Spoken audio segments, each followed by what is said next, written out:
নমস্কার বন্ধুরা, মালতীর হ্যাংলাসে তোমাদের সবাইকে স্বাগত। আজকে তোমাদের জন্য দারুণ একটা চিকেনের রেসিপি নিয়ে এসেছি আমি। দেখো, চিকেনগুলো কিন্তু ভালো করে সুন্দর করে আমি ধুয়ে রেখেছি। এবার করব এখানে একটা আজকে আম পোড়া চিকেন তৈরি হবে। আমটা আমি এখানে পুড়িয়ে নিচ্ছি। এখানে দিয়ে দিচ্ছি একটা গোটা রসুন, দিয়ে দিলাম একটা টমেটো, আর দিয়ে দিচ্ছি কিছু লঙ্কা। এই আম পোড়া চিকেন রেসিপিটা খেতে বন্ধুরা অসাধারণ হয়। কিন্তু লঙ্কাগুলো আমি সাইড দিয়ে দিলাম, ভালো করে পুড়ে নিই। দেখো, গ্যাসটা কিন্তু বন্ধ হয়ে গেল। গ্যাসটা একটু প্রবলেম হয়ে গেছে, বন্ধ হয়ে গেল।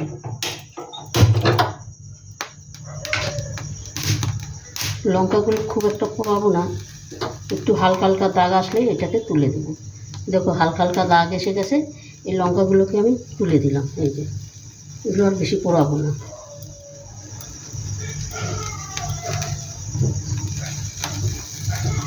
আমটাকে আমি ভালো করে ধুয়ে নিয়েছি।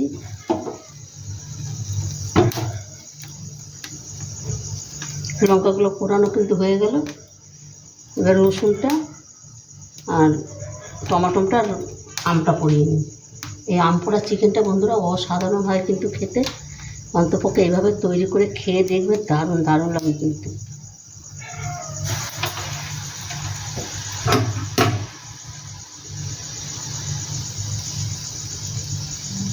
টমাটোটা কিন্তু বেশ পোড়ানো হয়ে এসছে।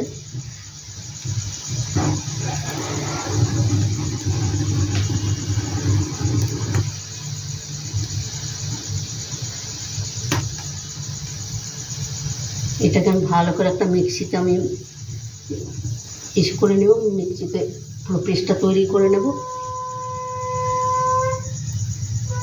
রসুনটাও বেশ সুন্দর কিন্তু পোড়া হয়ে গেছে। দেখো, রসুনটাও কিন্তু পোড়া হয়ে গেছে। এটাকে আমি আর অল্প একটু পোড়াই নিই ছাই দিয়ে।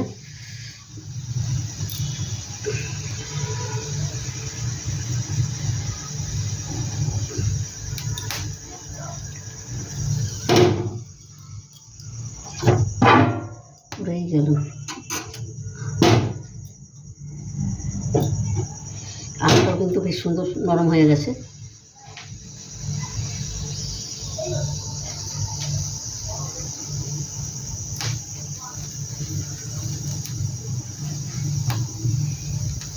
এগুলো এবার আমি নামিয়ে দিই। কিছু কিছু নামিয়ে দিচ্ছি।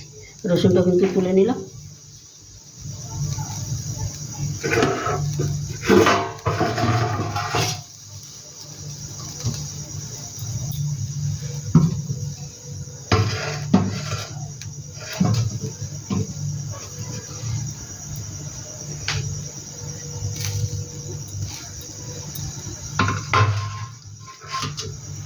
বন্ধুরা, এইভাবে একবার আম পোড়া চিকেন করে দেখবে, দারুণ লাগে কিন্তু খেতে, অসাধারণ হয় কিন্তু। এইখানে আমি কিন্তু এই টমেটোটা তুলে দিচ্ছি। এই টমেটোটাও কিন্তু আমার হয়ে গেছে। রসুনটা বেশ সুন্দর হয়েছে, লঙ্কাগুলো টমেটোটা হয়ে গেছে। আমটা একটু রাখতে হবে। আর তোমরা বন্ধুরা পুরো ভিডিওটা দেখতে থাকো, খুব খুব ভালো লাগবে। বন্ধুরা দেখো, মশলাগুলো কিন্তু আমি ভালো মতন পেস্ট করে নিয়েছি। এখানে কড়াইতেও তেল দেওয়া হয়ে গেছে। এবার আমি কিছু গোটা গরম মশলা দিয়ে দিচ্ছি। কিছু গোটা গরম মশলা আমি দিয়ে দিলাম। দিয়ে দিলাম পেঁয়াজ। পেঁয়াজটা একটু আমি হালকা করে লাল লাল করে ভেজে নেব।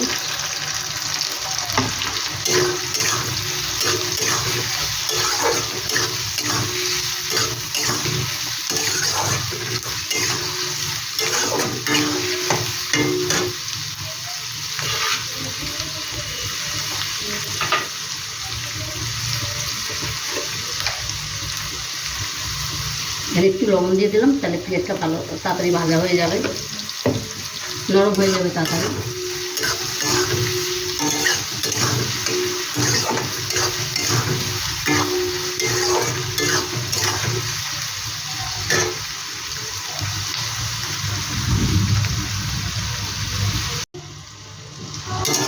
বন্ধুরা, পেঁয়াজটা কিন্তু বেশি একটু লাল লাল ভাজা হয়ে গেছে। এখানে দিয়ে দিলাম, এখানে আমি আদা বাটা আর একটা দুটো শুকনো লঙ্কা না, লাল লঙ্কা মানে কাঁচা লঙ্কাই পেটে গেছে সেইটা দিয়ে বেটে দিয়েছি, দুটো বেটে না।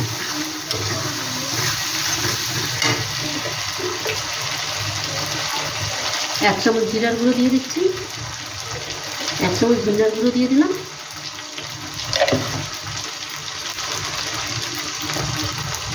দিয়ে দিলাম হলুদ, আর একটু লাগবে হলুদ, তারপরে দিয়েছি কাশ্মীরি লঙ্কার গুঁড়ো,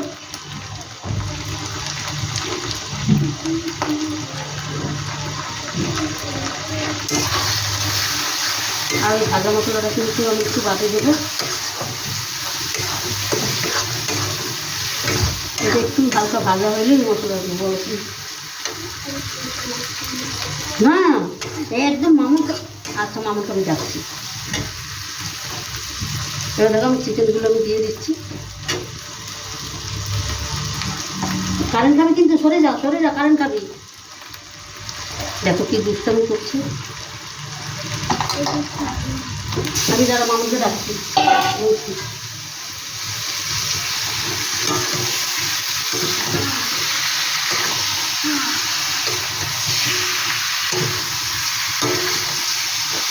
এবার আমি ভাজা মশলাটা আমি দিয়ে দিচ্ছি।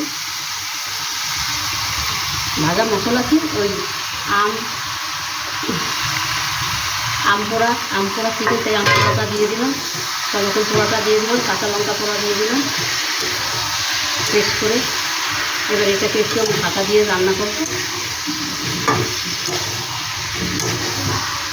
আর মেঘও ডাকছে, কালকে খুব বৃষ্টি হয়েছে, আজকেও মনে হবে বৃষ্টি। এটাকে এবার আমি ঢাকা দিয়ে আমি রান্না করবো।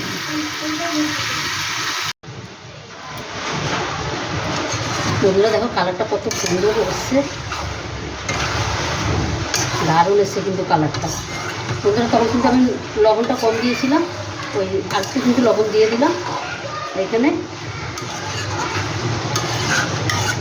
আর এইভাবে একবার তোমরা আম পোড়া চিকেন তৈরি করে খেয়ে দেখবে, দারুণ লাগে কিন্তু। কত সুন্দর অসাধারণ হচ্ছে কিন্তু কালারটা। আম পোড়া চিকেন কিন্তু সত্যি খেতে সুন্দর, মানে একটা গন্ধটা যে ভাতটা আছে না, দারুণ লাগে। দেখো ঝড় ছাড়ছে, খুব ঝড় ছাড়ছে আর বৃষ্টি হচ্ছে। এটাকে আবার ঢাকা দিয়ে আমি আরও 5 মিনিট রান্না করে নিই, তাহলে কিন্তু আমার রান্নাটা কমপ্লিট হয়ে যাবে।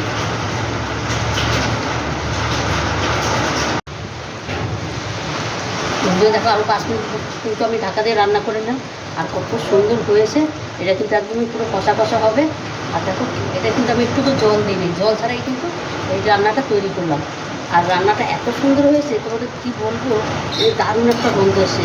এদিকে রসুন পোড়া, তারপর টমেটো পোড়া, আম পোড়া, এই একটা মানে গন্ধর যে একটা দারুণ অসাধারণ। তোদের রেসিপিটা কেমন লাগলো তোমরা লাইক কমেন্ট শেয়ার করবে, বেশি বেশি করে শেয়ার করবে। আর আমি বলবো এইভাবে একবার অন্তপক্ষে একবার তৈরি করে খেয়ে দেখবে, দারুণ দারুণ লাগছে। আর প্রচুর ঝড় থাকছে। তবে বন্ধুরা রেসিপিটা ভালো লাগবে তোমার লাইক করবে, শেয়ার করবে। আমার ইউটিউবে নতুন বন্ধু হবে প্লিজ আমার চ্যানেলটা একটা সাবস্ক্রাইবার করে দেবে। তবে বন্ধুরা আজকে আসি, কালকে আবার দেখা হবে নতুন কোনো রেসিপি নিয়ে। তোমরা ভালো থেকো, সুস্থ থেকো, টাটা, বাই বাই।